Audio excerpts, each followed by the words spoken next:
Strap in, the round-the-world adventures continue. This leg takes me from Miami to Rio de Janeiro in American Airlines Flagship business class on an old 777 with the quirky Concept D seat. The big question is, can this dated setup, an AA service, keep up with true world-class business class? Welcome to the channel. With over 20 years of business class flying and more than 1 million miles in the air, I've seen it all at 35,000 feet. Now I'm taking things to the next level, an unforgettable round-the-world journey in business class, from London through Asia, across the Pacific and into the Americas. Join me each fortnight as I dive into every detail, the luxury, the letdowns, and honest reviews of each flight experience. Love travel, aviation, or just chasing the thrill of the skies? Hit that subscribe button and join me for the adventure of a lifetime.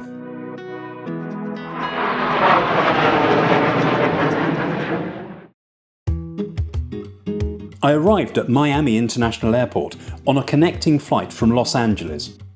I reviewed that flight in my last video. There's a link on screen now.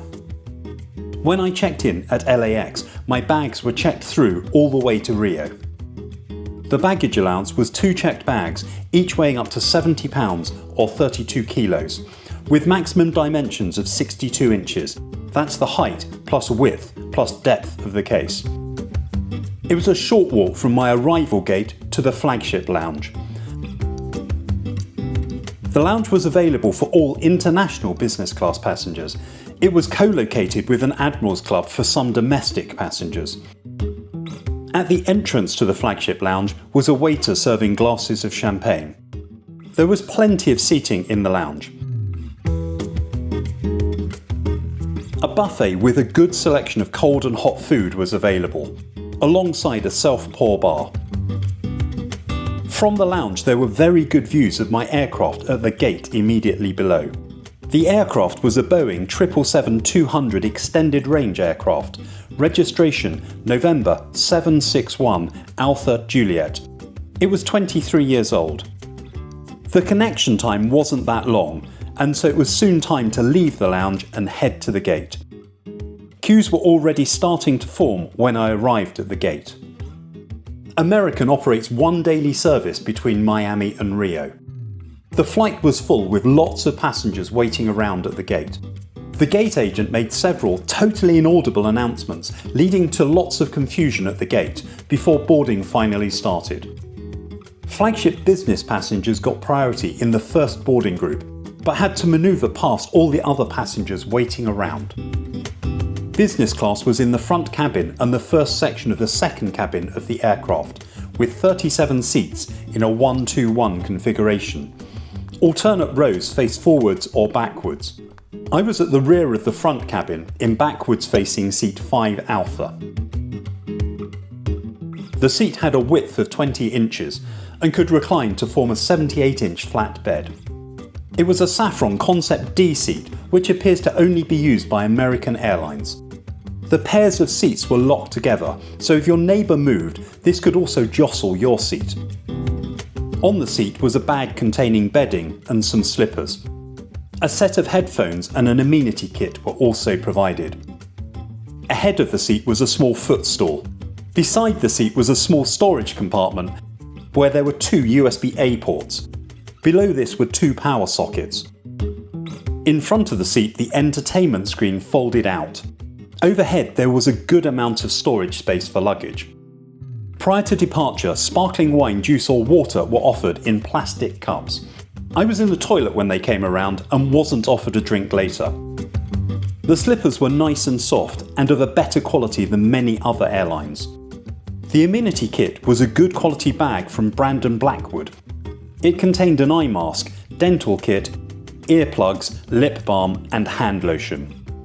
To the aisle side of the seat was a console to control the recline of the seat. Overhead were reading lights and individual air vents. When I was standing by my seat, a member of the cabin crew opened the overhead locker above me, almost hitting my head. There was no excuse me, just a glare.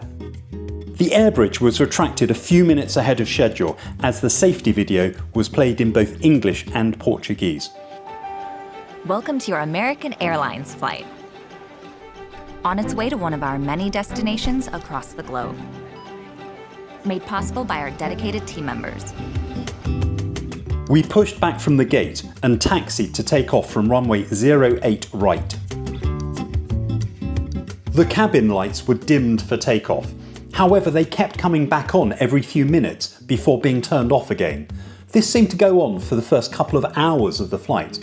It was very annoying and didn't make it easy to sleep later on. We arrived at the runway at 23:34. As we take off, it's time to thank my supporters in the Doors to Automatic cabin crew. Just £4 per month gives you early access to reviews and other behind-the-scenes content, including the next episode of this series, which is already available. Head over to Patreon to join the cabin crew. The flight time from Miami to Rio was expected to be 7 hours 53 minutes, routing over Puerto Rico and the Caribbean Sea, before crossing over Guyana and then Brazil itself.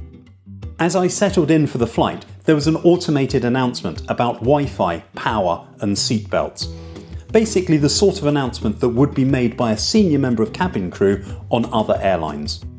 I checked out the entertainment system. The Bang & Olufsen headphones weren't that great at reducing background noise, although they were fairly comfortable to wear. The screen was a 15.4-inch high-definition touchscreen. An OK range of content was available, although the screen wasn't always very responsive. There were 347 movies, 160 TV series, and 253 audio albums. Wi-Fi was available at a cost of $35 for the entire flight. However, for most of the flight, I wasn't able to get the service to load. When it did finally load towards the end of the flight, it provided download speeds of 16 megabits per second. Orders for the meal were taken prior to takeoff. There was a small plate of egg caponata and a side salad. For main course, there was a choice of braised short rib, sea bass, pan-roasted chicken or smoked mozzarella. Dessert was either an ice cream sundae, cheese plate or raspberry swirl cheesecake. 2 additional main courses could be pre-ordered in advance, although like my domestic American experience, the system didn't work for me. The table folded out from beside the seat. A tablecloth was laid on it about 25 minutes after takeoff. Then a fairly flimsy hot towel was offered. Drinks were served from the trolley. A bowl of nuts was offered, but with no alternative for those with nut allergies. I opted for a gin and tonic and was served double measures, including extra lime. A fair selection of spirits and beers was available. Alongside a selection of a champagne, 2 white wines and 2 red wines and port. The average price per bottle was £19.30. The starter, salad and main course was served together on a tray. A linen napkin and metal cutlery were provided. The eggplant caponata came with grilled artichoke and feta cheese. The side salad was a romaine salad with balsamic vinaigrette. A warm roll was offered with olive oil. For main course, I chose the pan-roasted chicken, which came with chives and garlic mashed potatoes, roasted broccolini and peperonata sauce. The chicken was very dry. I finished off the meal with an ice cream sundae. The starter was okay and the dessert was excellent, but the main course was a disappointment and not really of the calibre you'd expect in business class. There were 3 toilets for business class passengers, 1 at the front of the aircraft and 2 between the 2 cabins. The one behind my seat was spacious and pretty modern. No premium toiletries were provided. A baby changing table folded down. The other toilets were equally modern, but just more cramped. Water and snacks were available from the galley between the cabins. Back in the cabin, I checked out the sleeping arrangements. A good quality pillow and blanket were provided. However, as a bed, the seat was not very comfortable, and I suffered from a sore back for a couple of days after the flight. It was very narrow, particularly at the footwell. The seatbelt signs came on for extended periods overnight. The crew also locked off the front toilet so they wouldn't be disturbed in the forward galley. I booked my round-the-world ticket with the One World Alliance. The ticket included 9 flights, departing from London, flying 28,000 miles and arriving back in London just over 3 weeks later. The business class ticket cost £7,985. Booking each flight separately could have cost as much as £14,185. So at just 28 pence per mile, I thought this was very reasonable for a premium ticket. About an hour prior to landing, breakfast was served. There was a choice of an American breakfast or a fresh fruit bowl. I chose the American breakfast, which came with a side bowl of fruit. Again, a linen napkin and metal cutlery were provided. The fruit bowl contained slices of orange, mango and melon and a strawberry.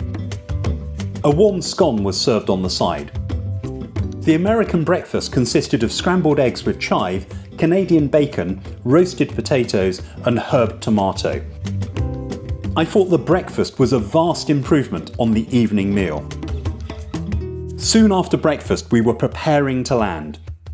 We came into land on runway 15 and taxied to a gate at the main terminal. So how did I rate American Airlines Flagship business class? To be blunt, I didn't think it was very good. Whilst the Flagship lounge at Miami was good, the gate area was totally disorganised.